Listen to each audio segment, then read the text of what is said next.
한반도 경제 지도, 서울하고 개성이라든가 러시아 쪽을 통해서 선이 많이 꺼져 있는 미래의 길이다라고 생각을 합니다.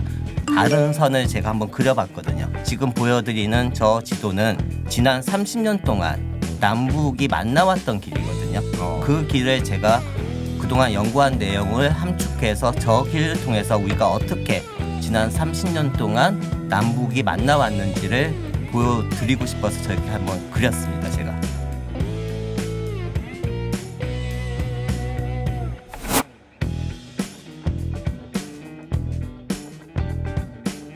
단둥이라는 도시는 어떤 상징성을 갖고 있는 도시입니까?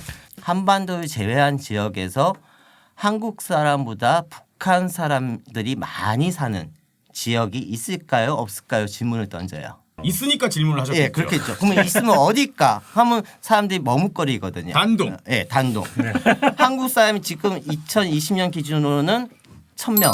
단둥이에요? 예. 근데 북한 사람들 5만 명이 지금 살고 계시죠. 그러니까 5만 명이라는 숫자가 합법적으로 나온 사람들의 숫자인 거죠? 예, 그렇죠. 예. 저는 공작이라는 영화를 봐도 그런 생각이 들었어요. 영화 내내 중국에서 남북의 만남을 공작원들만이 있는 존재로만 묘사를 하는 거죠. 그 공간. 정치 첫 버전 이런 거. 근데 상식적으로 생각하면 공작원들만 있으면 공작이 안 되잖아요. 그렇죠. 그런데 그 영화는 공작원들만이 존재하는 공간처럼 묘사를 함으로써 단동에 가면 중국 학교에 가면 남북의 아이들이 30년 동안 같은 반 친구가 되었다는 생각을 못하는 거죠. 지난 30년 동안 북한 사람과 북한 학교 조선족 한국 사람들이 어울려 살면서 남북 교류의 또 하나의 중심축이었다라고 말씀을 드리고 싶습니다. 만남의 광장이네요. 남북 교류의 역사가 제가 보기에는 한 30년 동안 만남의 역사가 30년입니다. 그거에 비하면 개성공단과 금강산은 각각 한 10년의 역사. 예를 든다라고 하면 한국에서 옷을 만들기로 결정을 하면 그날 밤에 단동에 있는 한국 사람한테 전화를 합니다. 옷을 하청을 주는 거죠. 그러면 그날 밤에 북한 사람을 만나서 어떤 협상을 해가지고 이제 계약을 체결하면 며칠 뒤부터 평양에서 옷을 만들기 시작을 하죠.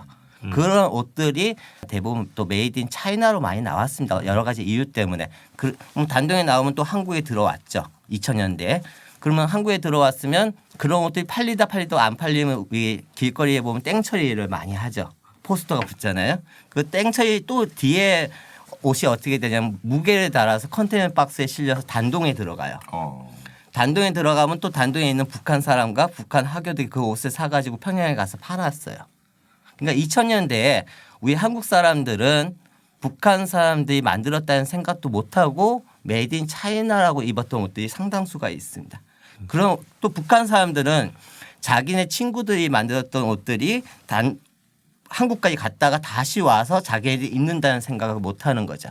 근데 그런 업체들이 한두 업체가 아니고 개성공단이 125개 업체였다라고 하면 그런 업체가 통계상에 잡히는 업체만 1000개 업체가 넘습니다. 그러니까 예담 한복이라고 해서 우리 아동 한복 중에서 좀 대표적으로 많이 알려진 업체가 있습니다. 2000년대 중반에 그 업체가 한 해 30만 장의 아동 한복을 평양에서 만들었어요. 그럼 그 아동 한복은 휴전선을 넘어서 오지는 않았거든요. 다 단동을 통해서 들어왔습니다. 북한 노동력을 한 30만 명 이상을 활용할 수 있는 업체였던 거죠. 한국 사회에 저는 또 하나의 선입견이 좀 강하다라고 생각을 합니다. 어떤 선입견이요? 휴전선만 남북관계에 이루어졌다. 2010년 이후에는 무조건 진보 쪽이든 보수 쪽에서든 우리 남북교류를 이야기할 땐 통계를 놓고 이야기를 많이 하거든요. 통계상에는 0으로 잡혀 있어요. 망각되는 10년, 망각되는 20년이라고 이야기했던 게 지금 현 시점에서 김대중 노무현 정권 시기에 어떻게 했는지에 대해서 우리가 지금 새로운 남북관계를 준비하면서도 막상 역사를 통해서 배우려는 생각을 안 하고 있었다라는 거죠. 지금 현 시점에 가장 큰 저의 고민은 한국 사회가 지금 미래 담론 이야기만 너무 하고 있는 앞으로 만날 거에 대한 고민 어떻게 만나야 된다 무조건 그러다 보니까 10년 전 15년 전에 우리가 어떻게 남북 교류를 했는지 주목을 안 하는 거예요. 철도 기공식을 한 지도 올 겨울이 되면 또 2년 되거든요. 남북철도 이야기도 지금 막 이야기하고 우리가 꼭 해야 되는 건데 맞습니다. 하지만 과연 남북철도가 지금의 우리가 KTX급처럼 서울에서 출발을 해가지고 단동 신의주 거쳐 단동까지 가려면 지금 시작해도 4, 5년 걸리는 거거든요. 그러면 그때까지 우리는 아무것도 안 하고 있을 것인가에 대한 고민들을 좀 하게 되는 거고 우연히 이번 책을 준비하면서 보니까 통일부 통계에 지난 30년 동안 남북의 이산 가족이 편지 교환을 11,000건 넘게 한 거예요. 어디를 통해서 했느냐? 휴전선을 통해서 하진 않은 거거든요. 그런 것들에 주목을 하면 앞으로 우리가 무엇을 할 수 있고 뭘 할지에 대한 고민을 할 수 있는데 막연하게 휴전선을 통해서 하다 보니까 미래 담론 이야기만 너무 많이 한다. 안 되면 돌아가라. 우회적으로 하라는 이야기가 있고 그 당시에 민간한테 어느 정도 자율권이라든가 할 수 있는 여지를 줬어요.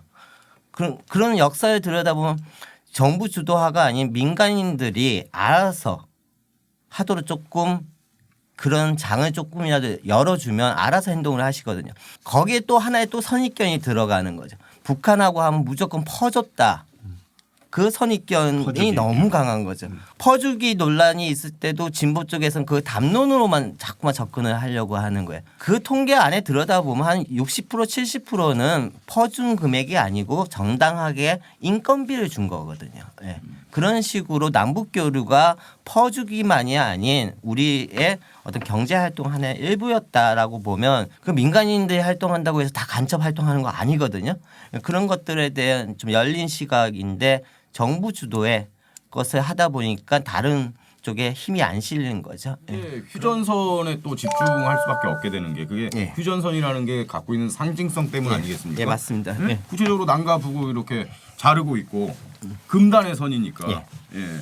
그게 자유롭게 개방된다는 그 어떤 역사적인 상징성 그런 것 때문이 아닐까요? 그러니까 저도 그게 휴전선을 넘어서 평양 가고 싶고요. 휴전선을 넘어서 그러니까요. 신의주 가서 다시 단동을 넘어가는 게 괜히 딴 나라 경유해서 가는 게 아니라 송기전 선수가 예. 갔던 그 곳을 저도 하고 싶습니다. 저도 그 길이 빨리 열렸으면 좋겠고 저는 그 길이 빨리 열리는 방법으로 휴전선만 바라보면서 멈춰 있지 말고 압록강을 통해서 좀 더 많은 남북 교류가 이루어지면 저는 휴전선이 열리는 게 더 빨리 올 거라는 생각을 하는 거죠.